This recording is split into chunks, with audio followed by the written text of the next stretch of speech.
this much of room. And then came the semiconductor technology, where the VTTs, the vacuum tube technologies, were replaced by the semiconductor technology thanks to Shockley, because of the invention of the two different conductivity mediums, P and N junction. And then you combine back to back, and then we got a transistor which was invented by Shockley in 1946. And since then, the integrated circuit technology created what is called as the computers, called the desktop. And from desktop, it came to laptops. And from laptops, it came to tablets. And from tablets, it came to palm tops. And from palm tops, today you have your ear tops. And from ear tops, you have your inserts. Welcome to the matrix.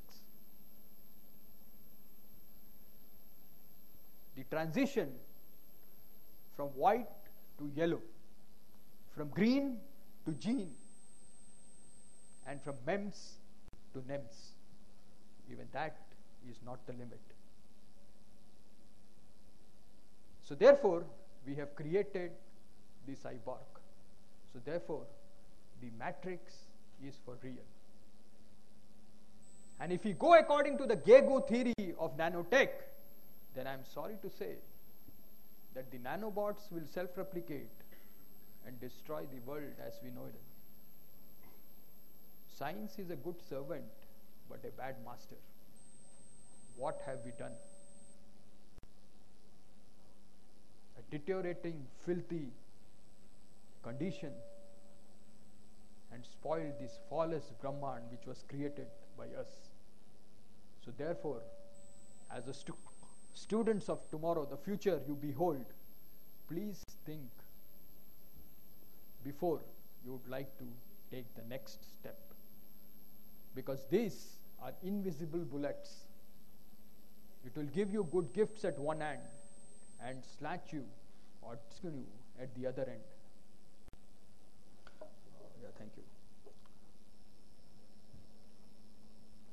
Today, the fact is that none of us are interested in the comforts and the gifts offered by advancement in technologies, but we are more interested in the reparations and the evils and the damages done by the technology of yesterday. And that's the reason why we are talking green today. Computers never produced and headed towards paperless.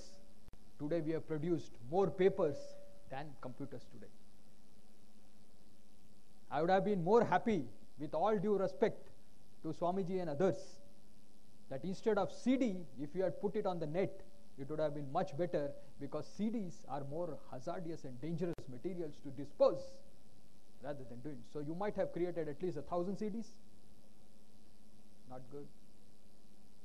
So green IT is all about, it contributes 1.5% of the total greenhouse gases in the environment, to be precise. And you project and extrapolate that up to 2020, and if you see the graph, we are already hitting at the brink 380 ppm parts per million of pollution, and 400 is the limit. Go to Google and find out. The Kyoto Protocol was executed with half-hearted. So unless and until there is a political will and will from you, and you are not sensitized, nothing ever has ever been achieved without team. And that's the importance of team and teamwork. And also, I'll extend this thought further, why neighbors are important. Because if the neighbor's activity is polluting, then the pollution can travel through various mediums into your piece of earth, damaging you. So please take care of your neighbors as well. Right? Okay, so therefore, as you see, that we are connecting the last mile. So today, the business and the competition is basically to connect the last mile, or insert those areas where even man has never been, even the densest forest of the Amazons, where the sunlight never reaches, but your electromagnetic signals beamed from the satellite will reach. So therefore, wireless sensor networks have succeeded in connecting the remote, abandoned corners of the society with the civilization. And thus, having done that, there is no place where you can escape the call from any tower. Even your holidays are going to be screwed up. Why? Because so today, the competition is to reach the last mile, and that is why the telecom communications and companies are almost rewired the whole planet, and it's a wired planet. You hardly have any space, and now the business is to reach not mine. Believe me, after 4 years, there will be places where the business will have the flip side or invert and try to give you or send you vacations, who will announce in their banners, no electromagnetic signal zone, just like we had from smoking to non-smoking zones. That's the new business. Unfortunate. God help, Control Alt Delete, sorry. Anyway. So what is going to happen is, this will force, now, the manner in which it was designed, manufactured and deployed, and the manner in which this Micronics has been designed, manufactured and actually dispersed into the market and commercialized, that will also force changes in the software engineering process and tools. What softwares, what programs you use to power the microprocessor to do certain types of job, functions and acts will be totally different once the communication and the micronic technologies have changed. So this landscape is in direct proportion with the changing landscape of these technologies. So therefore, the software So therefore, what I would like to say is, the existing software methodologies will melt down and will need to have reinvention of the traditional software process and tools. So where is this space? Your microprocessor is almost hitting the performance wall because physics won't permit. We have almost come down to one atom device, and your telecommunications and fiber optics, the capacity is infinite, that will also be reached, and we'll almost reached everybody in this planet, so that's also saturating. So where is the left out space? So the left out space is in the software. So software engineering will have to reconsider its candidature and its stance to present itself before, in order to enable and effect the outcomes of these devices. So unless and until a conceptual breakthrough occurs, progress of technical societies will be stalled because of inadequate productivity in the software.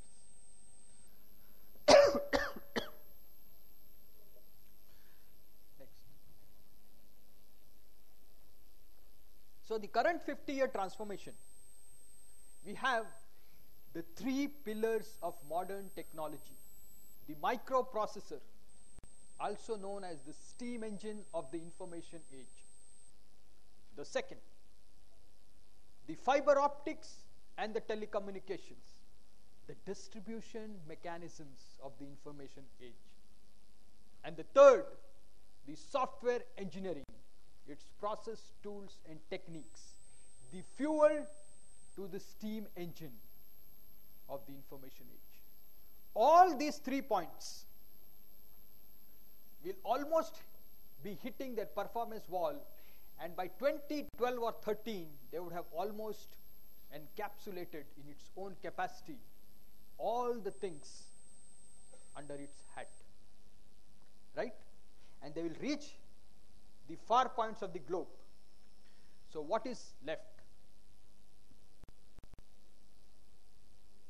The leftover space is the software engineering, and it will be forced to undergo radical changes. When I say radical changes, it means the conventional process tools and techniques, the classical ones, will be wiped out. So therefore, what we predict in the next 1 to 1.5 years or 2 years is the software breakdown event. somewhere around the next few years or a year or two will earmark the beginning of the new era in software engineering. So therefore, next. Therefore, as Drucker said, that major breakdown occurs infrequently and it is followed by long pause. History of computing is an example to this statement of Drucker. So therefore, the software breakdown event, somewhere around this point, it's already happening. There are people who can envision it, but in my own interest and keeping the requirements of this delivery and presentation, won't tell now. But around 2012 to 2013, it will be a landmark event where there will be a major change in the software engineering landscape. Believe me, the conventional programming languages which you all be reading in the text, they'll be totally wiped out or perhaps even not seen even. And that rearrangement and reorganization is in the process. So therefore, if I talk to you in the right perspective, these three pillars of modern technology, the microprocessor, the optical communication link, and the software engineering, they are just transforming devices and systems. They are just transforming devices and systems. They are not going to stay there for long. And we are at the edge of this. This is what the predictions are. So therefore, an example of an enduring device I can quote to you is a wheel. Wheel is a very good example of an enduring device. But not this MUPI, not this fiber optics, not this software engineering. This 50 years of streak of rapid innovation and progress, it's going to finish its mileage and it will dry out. If I ask you this question, that will the transportation systems of 2150, will it have wheel or it will not have wheel? What's your answer?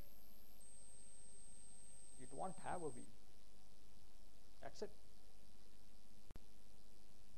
And in order to actually help you to answer and give you an insight, I'll have to take another 2 hours why wheel will have gone. But believe me, wheel won't be there. So, the next one. No, previous. So therefore, now we focus our attention and bring in the arguments as to why this processor technology has almost finished and the death of MUPI is for certain. There is already a proliferation of devices which exist, but nevertheless, let us consider that the transistor was invented in 1946, right? It was invented in 1946 by William Shockley at the AT&T Bell Labs, and LSI, large-scale integration, was not a reality during that time. It took a lot of time. So therefore, LSI became a reality much later, right? So therefore, if I place 1970 as the starting point. Why 1970? 1970 was the first. It was when the commercial introduction of the 4-bit processor on chip by Intel. Intel is, of course, it does have a brand and a name, but it is not necessarily that Intel manufactures the best microprocessors. There are many other companies.